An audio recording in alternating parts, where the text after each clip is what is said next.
આજે આપણે ધોરણ 12 કોમર્સ પછી કારકિર્દીના જેટલા પણ વિકલ્પો છે એને એકદમ સરળ ભાષામાં સમજીશું. તો ચાલો જોઈએ કે આજે આપણે શું સમજવાના છીએ. સૌથી પહેલાં તો પરીક્ષા પછીની જે મૂંઝવણ છે એની વાત કરીશું. પછી આપણે પરંપરાગત એટલે કે ટ્રેડિશનલ રસ્તાઓ જોઈશું. ત્યાર પછી પ્રોફેશનલ કોર્સના પડકારો વિશે જાણીશું. પછી જે નવા અને ટ્રેન્ડિંગ ક્ષેત્રો છે એની વાત કરીશું. અને છેલ્લે સફળતાની અસલી ચાવી શું છે એ સમજીશું. તો ચાલો શરૂ કરીએ આપણા પહેલા સેક્શનથી. આ એ તબક્કો છે જ્યાંથી સાચો નિર્ણય લેવાની શરૂઆત થાય છે. એમ સમજો કે તમારી સામે અત્યારે 3 મોટા રસ્તા ખુલે છે. એક છે પેલો જાણીતો પરંપરાગત રસ્તો, બીજો છે પ્રોફેશનલ કોર્સનો જે થોડો ચેલેન્જિંગ છે, અને ત્રીજો છે એકદમ નવા અને આજના જમાનાના ટ્રેન્ડિંગ ફિલ્ડ્સનો.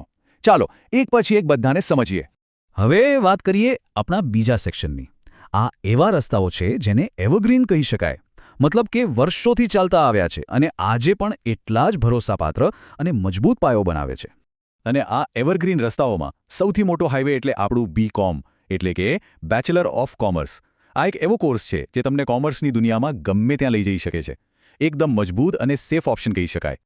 તો BComમાં એવું તો શું છે જે એને આટલો મજબૂત બનાવે છે?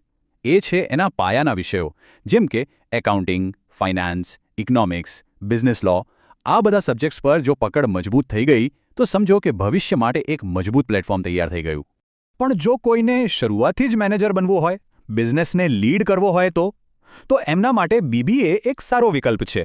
અહીંયા ફોકસ બિઝનેસને મેનેજ કરવાની અને લીડરશિપ સ્કિલ્સ પર વધુ હોય છે.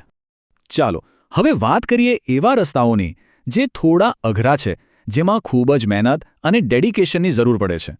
પણ હા, એનું જે ફળ મળે છે ને એ પણ એટલું જ મોટું અને શાનદાર હોય છે. અને આ લિસ્ટમાં સૌથી પહેલું નામ આવે છે CA એટલે કે ચાર્ટર્ડ એકાઉન્ટન્ટ.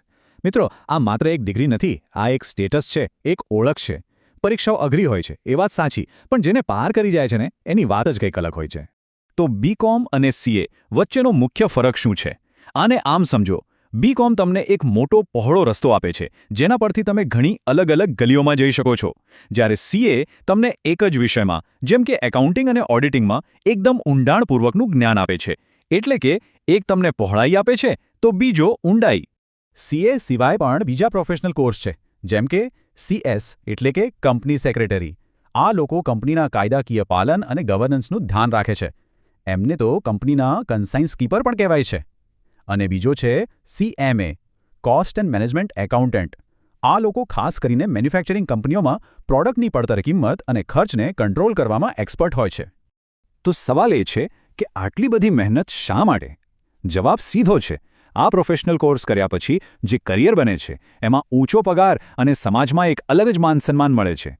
ચાલો હવે થોડી ટ્રેડિશનલ વાતોથી બહાર નીકળીએ અને જોઈએ કે આજના જમાનામાં કોમર્સના વિદ્યાર્થીઓ માટે કયા નવા અને રસપ્રદ દરવાજા ખુલી રહ્યા છે. જો હવે કોમર્સ એટલે માત્ર એકાઉન્ટિંગ, ફાઇનાન્સ નથી રહ્યું.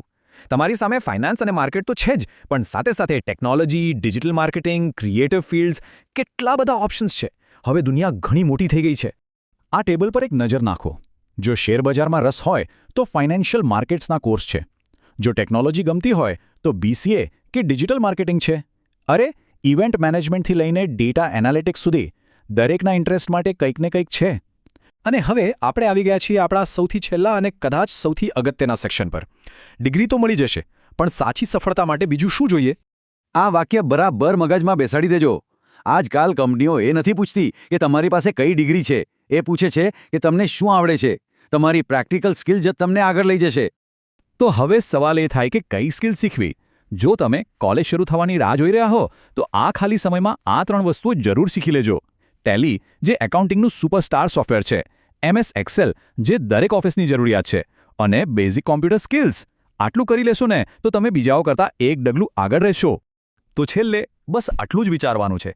ડિગ્રી તમને કંપનીના દરવાજા સુધી તો લઈ જશે, પણ એ દરવાજાની અંદર ટકી રહેવા અને સફળ થવા માટે તમારી પાસે કઈ સ્કિલ્સ હશે?